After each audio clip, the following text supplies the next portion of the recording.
Bonjour à tous, ravi de vous accueillir pour ce nouvel épisode consacré aux conseils bibliographiques que je vais pouvoir vous donner pour vous accompagner au mieux dans l'appréhension du cours de droit public financier, également appelé, en fonction des maquettes, cours de finances publiques. Il s'agit ici de vous piloter au mieux parmi les nombreux ouvrages en finances publiques.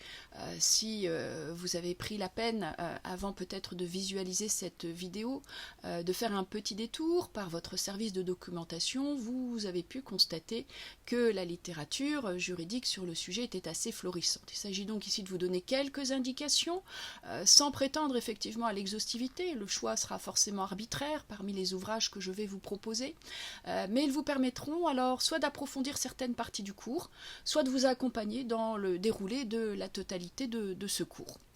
Alors bien évidemment, mes conseils vont dépendre également de votre choix. Selon certaines maquettes, vous avez la possibilité de suivre le cours au moyen et d'approfondir le cours au moyen de travaux dirigés. Selon bien évidemment que vous avez choisi ou non ces travaux dirigés, selon qu'ils vous sont proposés également, ce n'est pas systématiquement le cas, eh bien vos besoins vont forcément être différents. Ce sera là bien évidemment à vous de faire le tri, en tout cas de prendre la décision du meilleur manuel qui peut vous accompagner sur le sujet. Alors faire un détour par votre service de documentation, faire un détour également par les ressources en ligne dont vous disposez, puisque certains de ces manuels peuvent librement être consultés sur Internet. Donc à vous effectivement de faire un petit peu les recherches qui vont vous permettre et vous faciliter la tâche sur le sujet. Alors on va commencer par ceux qui n'auraient pas un besoin fondamental, on va dire, d'un cours, en tout cas d'un manuel volumineux sur le sujet, ou en tout cas suffisamment approfondi. Il existe sur le marché un certain nombre d'ouvrages qui vous permettent de mettre le pied à l'étrier.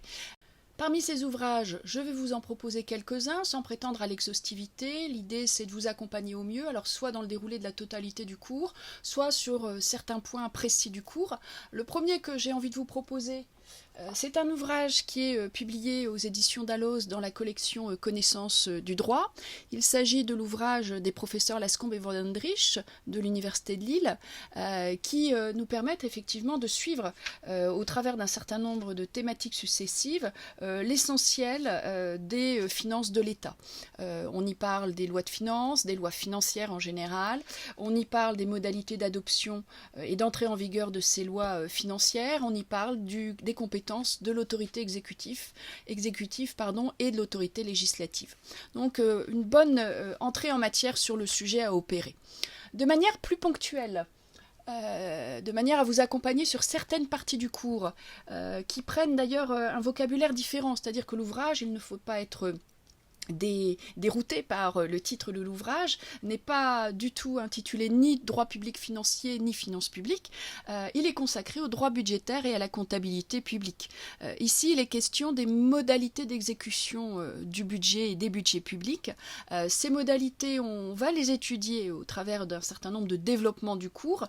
À ce moment-là, il sera utile effectivement d'approfondir un certain nombre de notions et notamment de découvrir quels sont les acteurs de l'exécution publique. On ne confie pas l'emploi des fonds publics à n'importe qui, on le confie notamment aux comptables publics, on le confie également aux ordonnateurs. Le comptable public est le seul autorisé à manier les fonds publics au sein de l'administration, et l'ordonnateur, l'ordonnateur vous le connaissez bien, puisque ça peut être un maire, le président du conseil départemental, un préfet, un ministre, en tout cas toute autorité administrative qui dispose d'un pouvoir de décision en matière budgétaire. Donc cet ouvrage nous permet effectivement de faire le point sur le sujet. Il porte pour sous-titre deux acronymes, LOLF et GBCP, qui font référence aux textes essentiels sur la matière. LOLF, si vous avez suivi le premier épisode, le précédent épisode, vous avez pu constater que nous avions déjà parlé de ce texte organique essentiel. LOLF pour Loi organique relative aux lois de finances. Ce texte est un incontournable pour nous, et il s'accompagne d'un décret, d'un acte qui va rentrer un petit peu dans certains détails de la LOLF, le décret GBCP pour gestion budgétaire et comptable publique qui date lui de 2012. Donc voilà, deux textes essentiels, bien évidemment, on l'aura compris, c'est surtout la LOLF qui retiendra notre attention. Pour compléter, encore deux indications bibliographiques à vous donner. Vous proposez successivement, alors avec l'avantage que c'est moi-même qui ai rédigé les ouvrages, donc bien évidemment en correspondance totale avec les éléments de cours que je vais vous donner. Nous en sommes effectivement alors sur les éditions Galino LGDJ. La collection des carrés rouges, on est sur les essentiels des finances publiques, c'est d'ailleurs dans le titre. Vous avez une édition qui paraît tous les ans, généralement en janvier de chaque année, qui permet effectivement de vous accompagner alors sur la quasi-totalité des notions que nous étudions, les lois financières, les catégories de lois de finances en particulier, les problématiques de dette et d'endettement public qui sont étudiées dans le cadre de la contextualisation du droit public financier, avec des focus sur les finances sociales, sur les finances locales, et également, ce qui est essentiel puisqu'on aura une partie du cours consacrée à ce sujet, consacrée aux juridictions financières que sont la Cour des comptes, la Cour de discipline budgétaire et financière et les chambres régionales et territoriales des comptes, dont je reparlerai dans quelques vidéos pour vous donner une présentation générale de ce qui va nous attendre sur le sujet. Autre ouvrage qui pourra vous être utile, le Memento, alors même éditeur, Galino LGDJ, même auteur. Vous êtes effectivement ici sur un cours intégral et synthétique, là également réédité chaque année, généralement en août de chaque année, donc prochaine édition à venir, et qui là rentre un petit peu dans les détails, c'est d'ailleurs visuellement très parlant au travers des tableaux qui apparaissent, entre dans le détail, alors tout à la fois des recettes et des dépenses publiques, entre dans le détail des spécificités de l'exécution des lois de finances, bien évidemment les modalités d'élaboration, le pouvoir d'amendement des parlementaires, etc. Et bien évidemment l'exécution, en tout cas l'intervention du juge financier au travers de ses compétences juridictionnelles et non juridictionnelles. Voilà. Ça ne s'arrêterait pas là, il existe d'autres ouvrages qui peuvent être utilement utilisés pour approfondir le cours, mais je dirais que c'est un petit peu selon votre décision. Faites un tour dans vos services de documentation, traînez un petit peu dans les rayonnages consacrés au droit public financier et finalement voyez ce qui semble vous intéresser. Il doit y avoir un certain feeling avec l'ouvrage sur lequel vous allez travailler et l'idéal ce serait effectivement que vous mettiez en comparaison l'ouvrage et le plan de cours. Il faut dans la mesure du possible que le plan de cours soit le plus en adéquation avec le contenu du plan de l'ouvrage et bien évidemment toujours le consulter dans sa version la plus récente possible. Généralement pour ces petits formats, la réédition se fait chaque année, c'est pas forcément le cas pour le Cato, la Scombe van Dendrich, mais en principe vous avez une réédition chaque année, donc ça facilite effectivement l'actualisation. J'en viens aux propositions concernant les ouvrages plus volumineux. La même chose sans prétendre à l'exhaustivité, vous faire une sélection finalement, sachant que là, le conseil est le même, visualiser le plan du cours, visualiser le plan de l'ouvrage, travailler au feeling par rapport aux ouvrages et faites le choix qui vous semble le plus judicieux sur le sujet. Alors, selon une présentation alphabétique de ces ouvrages, je vais commencer par le Jean-Luc Albert. C'est un ouvrage qui paraît aux éditions Dalloz, dans la collection des cours, ouvrage de finances publiques. Jean-Luc Albert, qui maintenant a repris le flambeau, il a un temps rédigé cet ouvrage avec un grand professeur de finances publiques, le professeur Luc Sage, alors avec une dimension très intéressante sur les politiques financières, et sur la gouvernance en matière de finances publiques, gouvernance internationale, gouvernance bien évidemment des finances publiques en général, des finances publiques françaises bien évidemment, avec quelques éléments de droit comparé, ce qui est toujours utile, et ensuite avec un focus sur les finances de l'État, sur les finances des collectivités locales et bien évidemment sur les finances de la sécurité sociale. Voilà pour cette première proposition, toujours à consulter dans sa dernière édition. Là pour le coup, les rééditions de ces ouvrages volumineux ne se font pas nécessairement tous les ans. On peut avoir une périodicité de 3 voire 4 années. Ce n'est pas gênant dans la mesure où vous assurez vous-même l'actualisation, où vous suivez les flux d'informations que je vous ai conseillés dans le cadre de la précédente vidéo. Deuxième ouvrage que je souhaite vous présenter, nous sommes toujours aux éditions Dalloz. Nous sommes dans la collection des hypercours et travaux dirigés, l'ouvrage d'Aurélien Baudu sur le droit des finances publiques. Alors, le gros avantage de cet ouvrage, c'est effectivement les exercices qui accompagnent chaque thématique du cours.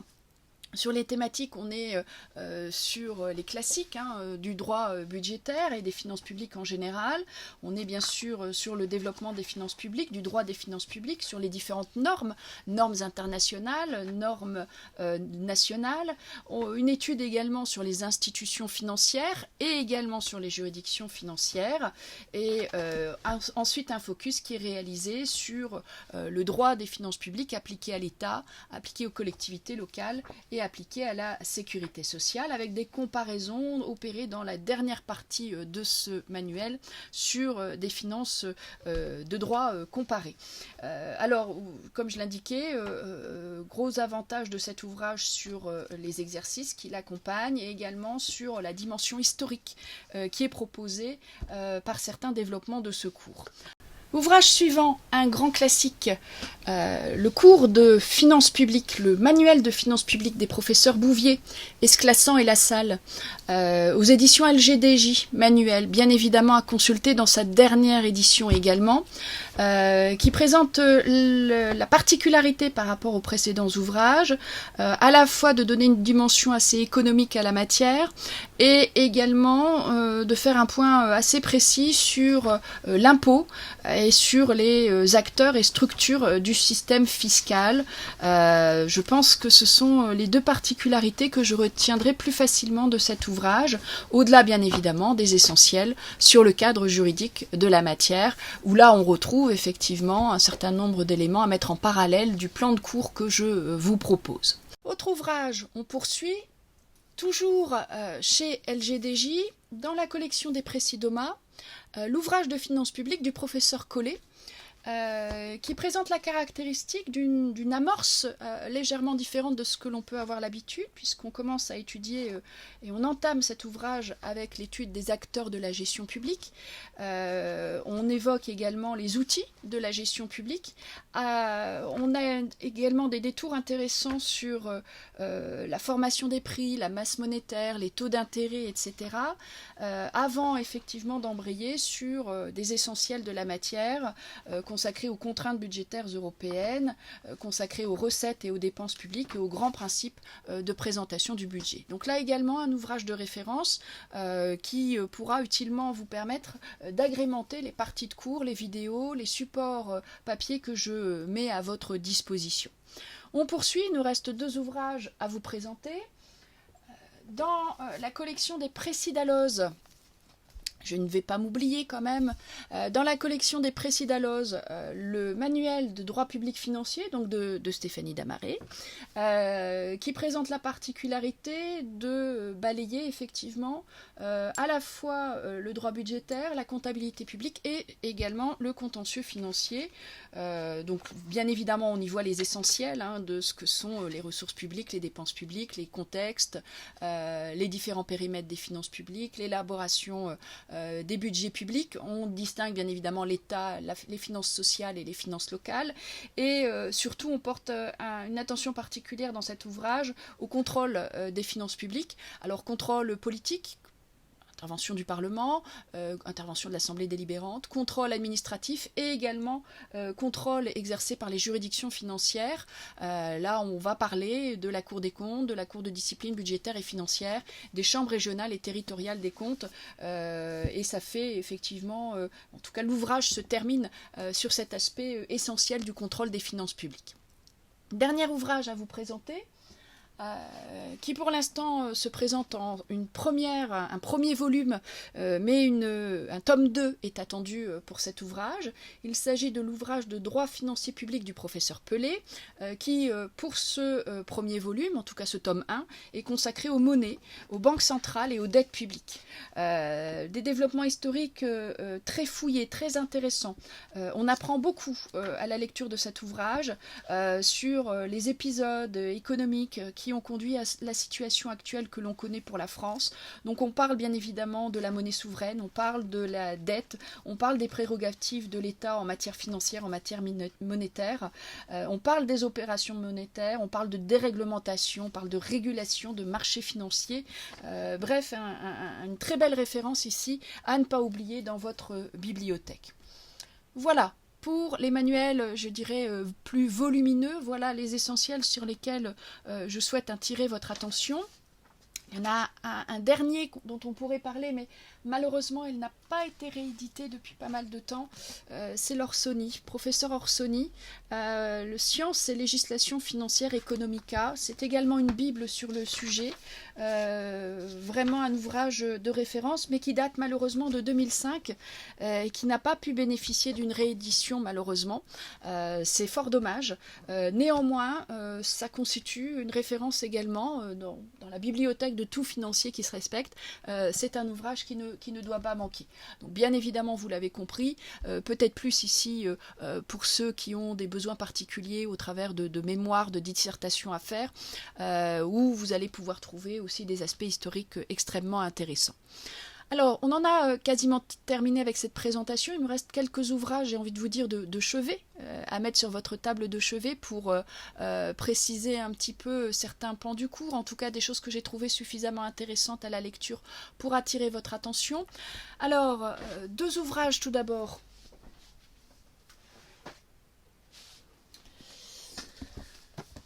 Un ouvrage paru à la documentation française, réalisé par un universitaire, Pierre-François Gouifès, et préfacé par Michel Pébreau. À l'usage, vous connaîtrez cet homme également, intitulé L'âge d'or des déficits, 40 ans de politique budgétaire française. Alors c'est un ouvrage qui commence à dater, puisqu'il date de juillet 2013, mais qui permet surtout, depuis le début de la Ve République globalement, de comprendre pourquoi on en est arrivé à une situation d'endettement public et de déficit public tel que nous les connaissons en France depuis une quarantaine d'années. Les situations sont mises en relation avec les politiques publiques menées par les différents chefs de l'État.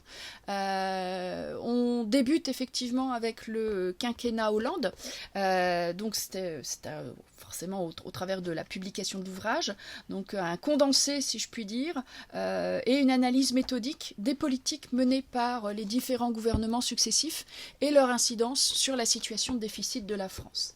Un autre ouvrage extrêmement intéressant qui a été réalisé par un homme politique, Alain Lambert, qui a été sénateur, qui est l'un, je vous le rappelle, on en reparlera, l'un des deux pères fondateurs de la LOLF avec Didier Migaud, dont on reparlera également, qui a été également ministre chargé du budget et qui a réalisé un ouvrage, Déficit public, la démocratie en danger. Donc là, intéressant effectivement d'avoir en livre de chevet, sur un autre sujet, mais pas très éloigné, en tout cas sous une autre analyse, la position de l'universitaire, et sous un aspect plus politique, on va dire, la position de l'homme politique qu'est Alain Lambert. Dernière référence. J'ai envie de vous dire référence essentielle.